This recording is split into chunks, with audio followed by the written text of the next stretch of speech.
Lakini wamekora kuzungumzia wote. Abantu baroza bari kuruzi.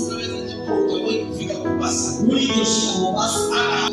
Basi muri iyo nayo ile maji tunataka ni kutibu kwa baba. Maji na maji. Leo unajua bahari na kawaida. Hii unuzi usukuti. Leo unajua bahari kwa sababu zile ni unuzi usukuti. Na mtawa kani ndio mshika. Mtawa ndio. Baba unalaje? Au mwana wangu tena kuchusa hiyo hapa. Ni ile akuonyesha hiyo. Wewe mtawa hiyo kona kwa. Unanuli kwa nini kama tutoka tunaona Tuyoka wana tutoka lakini unajua mpaka nyoka na mambo zake. Tunazikiwa chini wale baba ya acha kuleta wakati ndoto. Wamita na ndoto. Kaelimisha.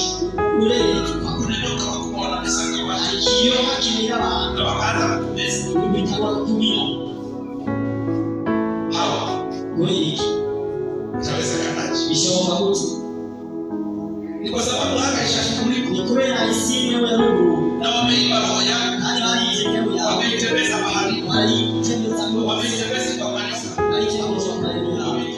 Kwa sababu wenye nguvu. Kukora anakushozi. Wengine kwamba hawatafuti nguvu. Hichi wale wanateka vitu. Waliosha watoto wakaanzi. Wanahakikisha wameteka. Wakielekeza kwa afya, mali, pesa, mahela. Wameteka kila kitu. Wameteka mashamba. Miti, wameteka nyumba. Wameteka hizo vitu zote. Sasa wewe kuendelea hizo vitu. Unaelewa kuingia lazima ufuke.